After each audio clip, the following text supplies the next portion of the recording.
Let's talk about the passing of Michael K. Williams from The Wire, aka Omar.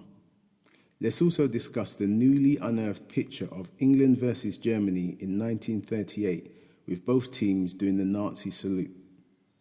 What about the Dutch city deciding to make the procedure to change your slave name free of charge? And a whole lot more.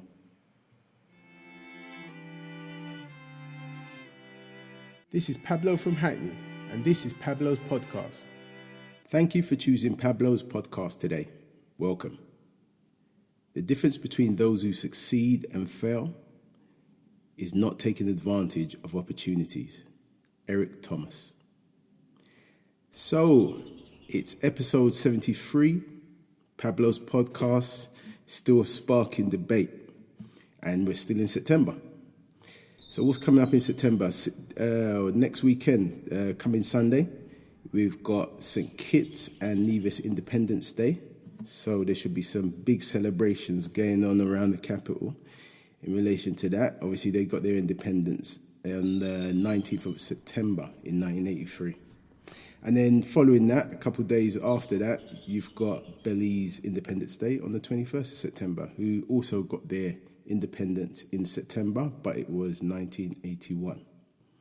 So congratulations to the Mercury Prize winner 2021, indie soul singer Arlo Parks. Excellent. She won. I think she was a favourite to win. For her debut album, Collapsed in Sunbeams.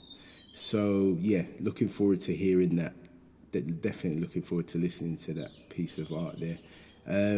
She's only 21. She beat off some fierce contenders.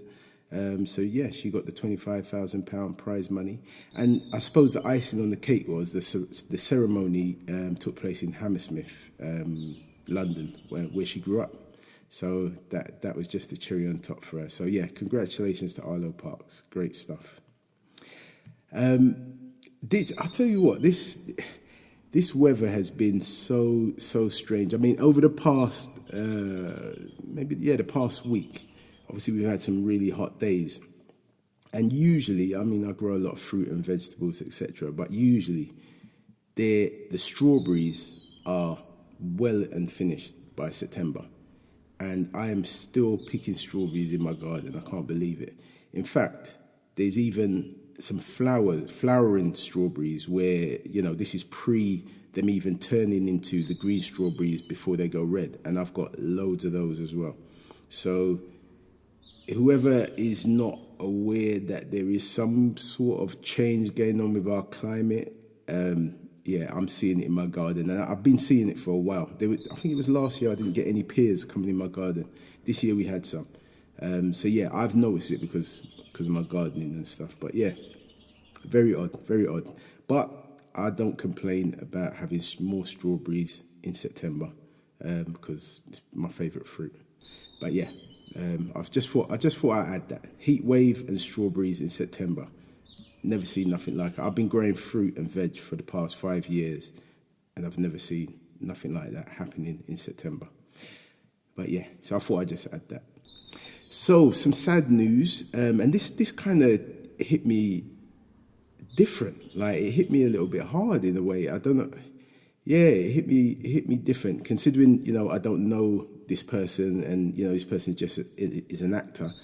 But yeah, it shocked me, and I kind of felt it. So Michael K. Williams died at the age of 54 in his room. Yeah, found dead in his New York apartment on Monday.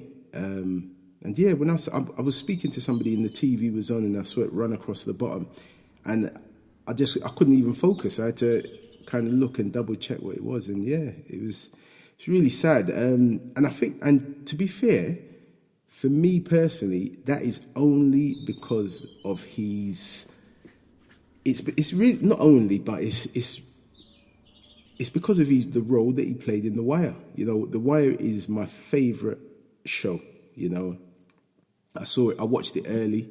A lot of people hadn't seen it when I saw it. It was like early 2000s. I saw that The Wire. I can't remember what year exactly, but yeah. But when I saw it, it was early. And his role I mean, sorry, just to go back, it was so early that when I saw Idris Elba playing Stringer Bell, I thought he was American. You know, this was before Idris Elba was known to me as an actor.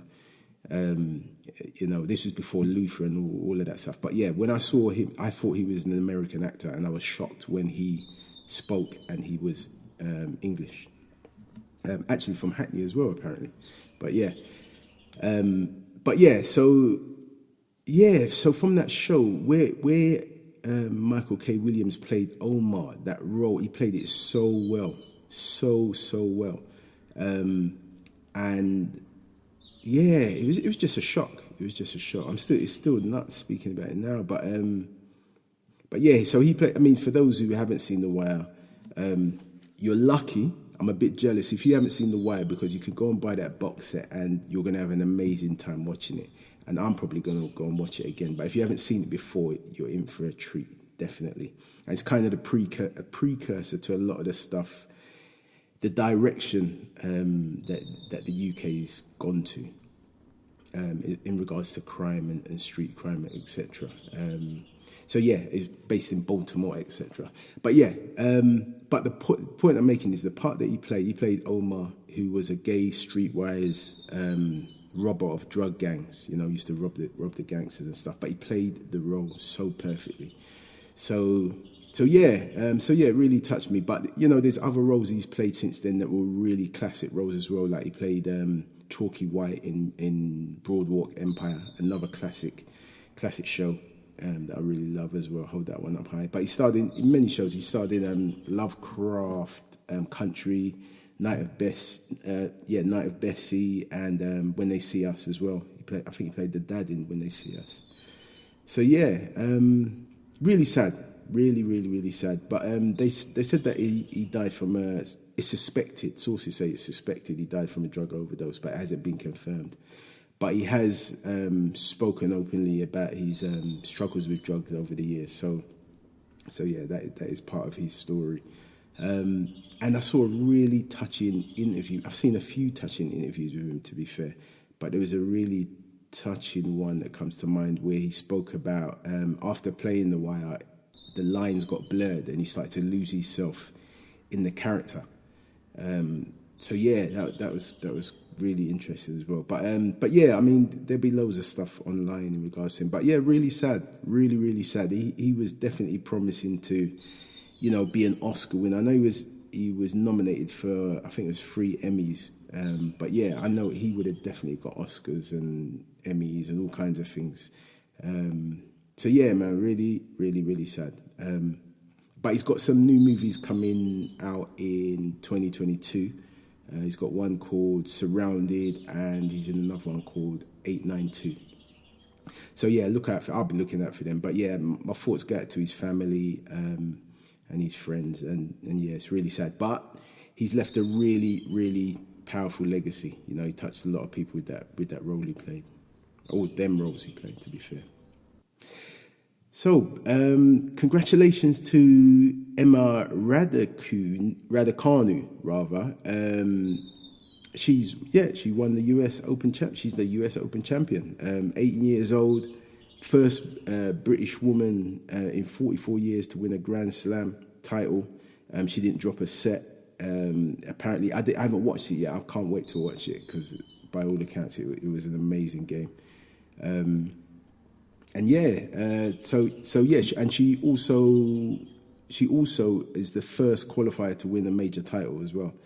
So yeah, hats off to her, man. Hats off to her, because you know, seeing her, it was in the Olympics where she it's like she was hyperventilating and stuff, and she had to come off and that, and you know, to come back the way she's come back, yeah, absolutely made history. So hats off to her and congratulations. And yeah, life has changed from here. You know, look forward to seeing her play, you know, in the future when Naomi Osaka is fit and well. You know, I look forward to seeing those matches and stuff, and who knows, maybe even the Williams sisters as well.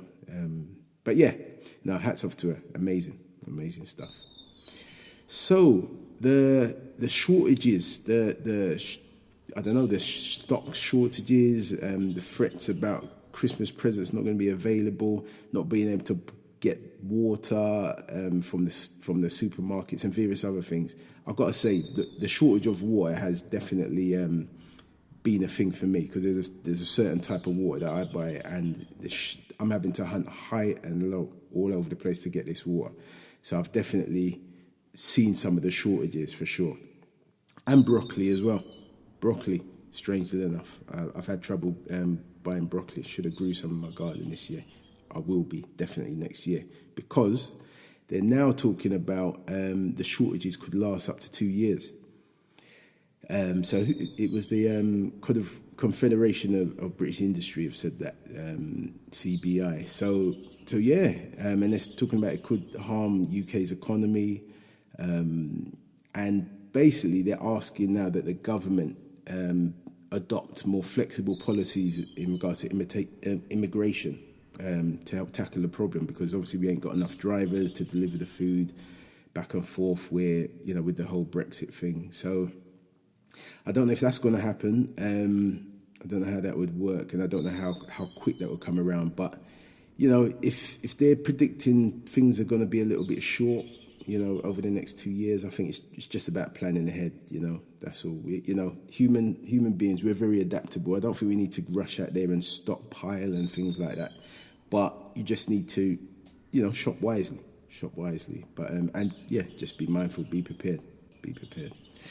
But yes, so Jonathan Ashworth, MP, I was watching an interview with him today, actually, and he was talking about there are currently like 8,000 people in hospital with COVID. And also, in the UK, more than 30,000 new daily cases been reported over the past 9 days in a row.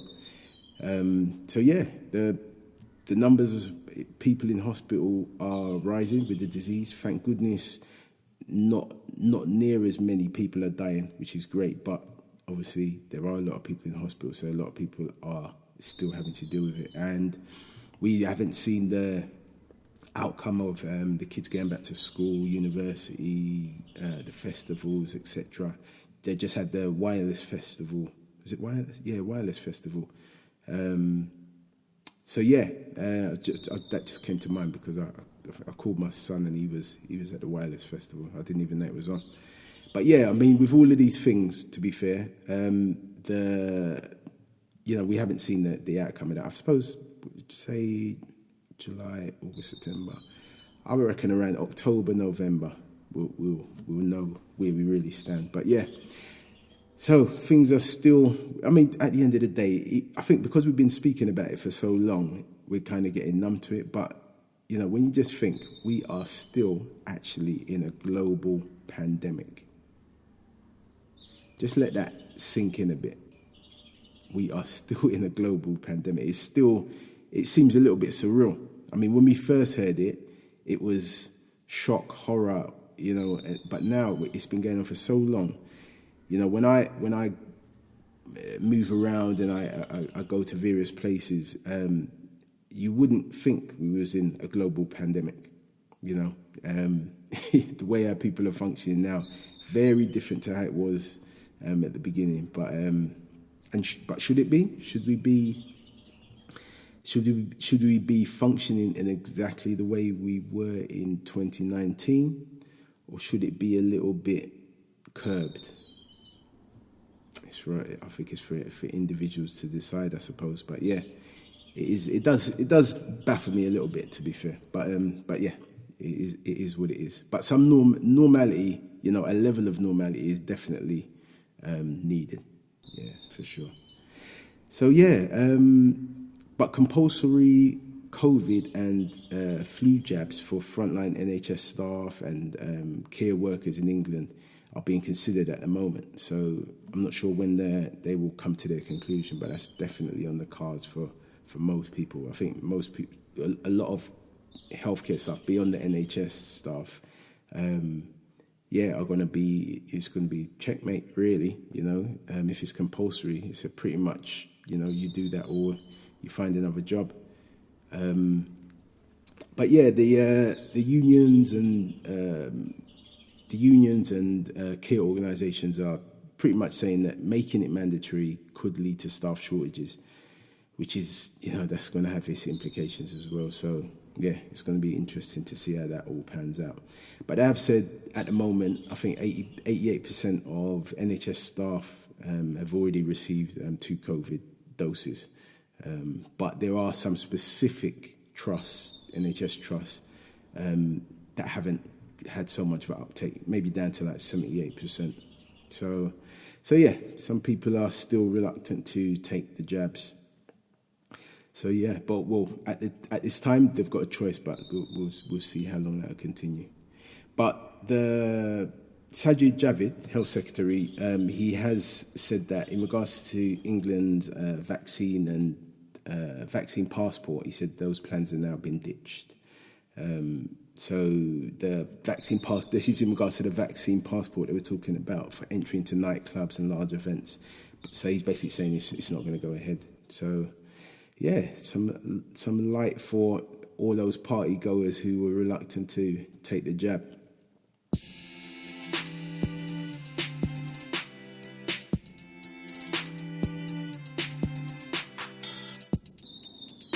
Welcome to Pablo's podcast. Join me on a weekly basis with social commentary on current affairs which affect us the most. Come and muse with me. What you can expect is uplifting, positive discussions, interviews on our social, physical and cultural well-being. Voicing some of the perspectives we share but maybe don't vocalise enough. I'll be going through my bucket list of interviewees over the coming weeks. You're guaranteed to get an honest, authentic perspective and insight into what's going on now. If you like what you hear, please click the subscribe button. Please share on your social media apps. And please leave a review. Look forward to spending some time with you over these coming weeks. Thanks for joining me. Take care.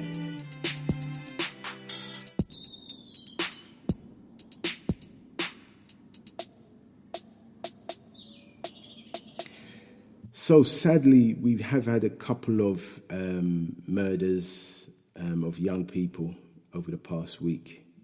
In Walthamstow, fatal shooting on the 1st of September, 18-year-old Alex Anjuku. It basically happened sometime after an event on the Beaumont estate in Leighton, I believe that is, but Waltham Forest area.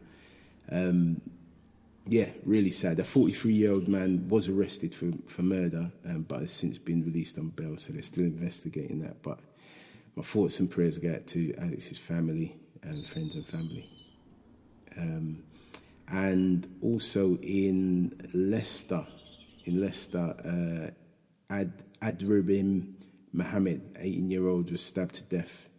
And they've got a 58-year-old man who's been arrested on suspicion of murdering the teenager. So yeah, really sad. Whenever you hear death of anybody, let alone young people as young as like 18, life just started. So yeah, thoughts and prayers go out to the friends and family. So the new magazine has had a bit of a backlash, and they've responded to allegations of racism over the Love Island cover.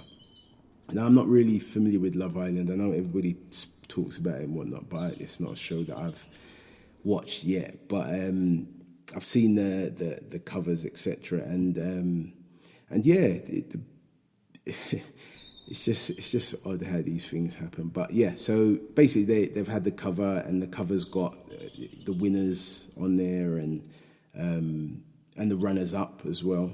And there's only 2 black people in the show, and it's a black couple, Tyler and Kaz, I believe their name is. And yeah, so within this front picture, they were not in the picture. Everybody else was, but them 2 were taken out of the picture. And despite one of them actually being a finalist as well, although they didn't win, they were actually a finalist. But yeah, nevertheless, they weren't in the picture. And they were the only black couple. So yeah, I mean, the new magazine, they went to social media and apologised, but really, I think we should be past these things kind of happening and having to apologise afterwards, I think, really. But hey, it's happened. People will make their choices as to how they feel about that and what they do about that going forward. So something that really shocked me, really, I saw a picture of it. Basically, it's a football picture, 1938, England versus Germany. And basically, you've got the England team lined up and the German team lined up. England team's dressed in white.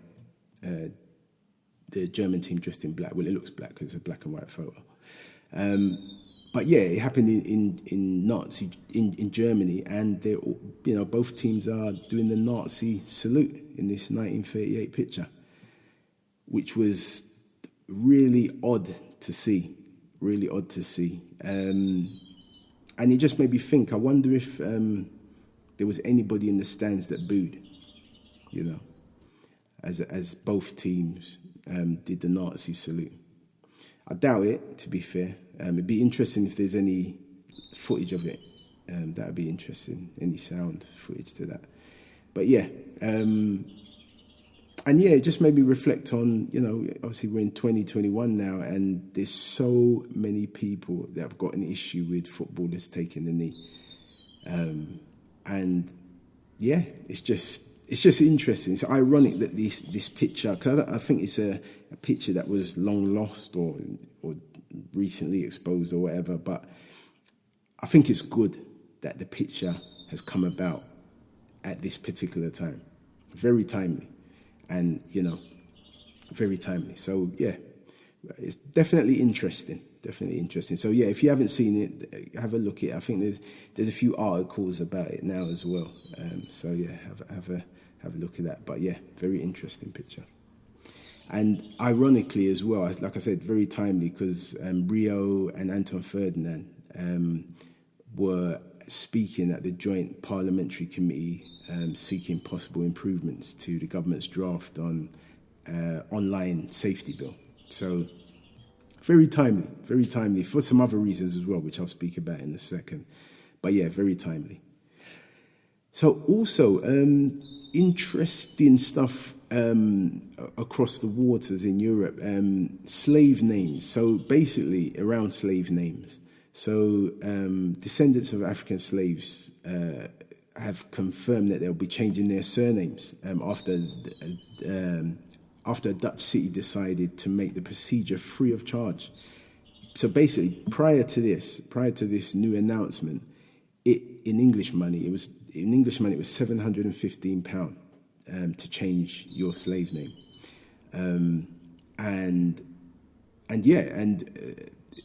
people obviously want to adopt and recognise their African ancestry by changing their names, which is totally understandable. But under the Dutch rules, if you wanted to do that, you would have to go under it like an extensive psychological examination on top of the fee, to change your name, which is, some people have got names apparently like surnames like Anus, Garlic, Naked Born. I was shocked as well. But regardless of that, regardless of what your name is, if your name is a slave name, I actually think if you want to change it, why should you pay? That should be free. I hadn't thought about it until I read about this, but actually it should be free because it's not your original name. It was forced on your ancestors, and now you still carry it. So if you've become aware of what's happened and you don't want to hold that anymore, that should be free. It seems quite logical and straightforward to me, but so yeah, and I don't know actually what the situation is in the UK. That'd be interesting to find out, to be fair. That would be interesting to find out, but so yeah, and also going back to how timely it is for the things I spoke about earlier happening. The Queen has apparently confirmed that she supports Black Lives Matter, which again, like I said, it's very timely. A lot of, very timely. That picture coming out with the footballers, Rio Ferdinand and Anton Ferdinand talking to Parliament, etc. But yeah, the Queen this week has said that she supports Black Lives Matter. So it come about through Sir Ken Olisa, who is the first black Lord Lieutenant for London, he's around the royalty and the Queen and all of that stuff. But yeah, in an interview, he told Channel 4 that he'd discussed the issue of race with the royal household, particularly over the last 12 months with what's happened with George Floyd, etc. And yeah, when asked if the palace supported Black Lives Matter, he said, yeah, they do. They've said as much. And the palace has also gone a step further to pledge to increase the amount of ethnic minorities working at the palace by 10%. I think it's by 2022. So yeah, this really is going to put a few bigoted people's nose out of joint, because the one thing that's consistent with bigoted people, it seems, is their allegiance to the Queen, and all that the Queen stands for, being British and etc. But if this is what the Queen's saying, what do they do now? And I can't help but smile when I hear stuff like this. I can't help but smile because, the irony of it. The irony of it is, it makes me chuckle. So, there's a few things that make me chuckle. I'll tell you something that makes me chuckle is that, even if any of these bigoted people go and do a DNA test, they'll find out that they've got African DNA in them, just like everybody else on the planet. So, But yeah, the Queen coming out and saying this, and and it being public like this and reported in the media is makes me smile, because I want to really see how it all pans out for them in their rhetoric moving forward. But one thing I would say is this thing about having 10% ethnic minorities working at the palace by 2022. For me, the Queen saying she supports Black Lives Matter, it's not really about more ethnic minorities working for the palace, or more from the BAME community working at the palace. It needs to be specific. The Queen's talking about supporting Black Lives Matter. Let it be 10% more black people working at the palace. Because if it's 10% ethnic minorities or BAME, that might be 10% that none of them are black. You could have Asian, you could have Chinese, you could have Polish, you could have whatever, and still avoid black people working at the palace. So I don't know how many black people are working at the palace, but that would be interesting to see. It would be nice to see. It would kind of be in line with the support for the sentiment of Black Lives Matter. Because I find it really hard to understand how anybody can really say they don't support the sentiments of the term Black Lives Matter. Not talking about the politics of the organisation, the term. But that's my perspective. But moving on, we've got a Windrush monument being permanent. Let me start again. A Windrush monument being set up and installed at London Waterloo Railway Station. It's basically, they've got it down to 4 finalists, and the 4 finalists have put their concepts forward. Basil Watson's one of them, Jeanette Elias, Thomas J. Prince. I remember Thomas J. Prince is the man who done the 9-foot statue of the girl, and that was up in East London, young black girl. That was a really good statue. I like that. and Valda Jackson. And all of them are of Caribbean heritage, and them guys make up the shortlist at the moment. So yeah, that'll be happening soon. I'm not sure when that's going to be up. So yeah, but that's something to look out for. Monument up in London Waterloo railway station, and also Whittington Hospital will be unveiling soon a statue commemorating the midwives around the Commonwealth that came to the UK between 1948 and 1973 to help the NHS in its early years when it was a fledgling organisation. I think, if I'm right, the NHS is the largest employer in the world. I'm sure, I'll double check that. But yeah, if I'm right, I think now it is actually the largest employer in the world. But yeah, I digress. But yeah, the community activist Nubian Jack has brought this about. He's done a lot of work in regards to things like this, so hats off to him. But yeah, Nubian Jack, he collaborated with Whittington Health and Islington Council, who commissioned the granite statue. So yeah, looking forward to seeing that when they do the unveiling soon. So yeah, that is a lot's happening. Lot's happening. Slowly but surely, things are changing. So also, yeah, on the crypto side of things, cryptocurrencies, the El Salvador has become the first country in the world to adopt Bitcoin as its legal tender. So this is, kicking off a big and bold experiment for cryptocurrency and Bitcoin. But yes, this is going to be interesting. Could be a game changer. Well, it is a game changer, to be fair, because they're the first. Don't think they're going to be the last. I'm sure there was some talk about Paraguay being next, but yeah, it's going to be interesting to see how this all pans out. Because I've said many times, you don't hear a lot about cryptocurrency, but there's so much going on with it, and it's really surprising how little you actually do hear about it day to day.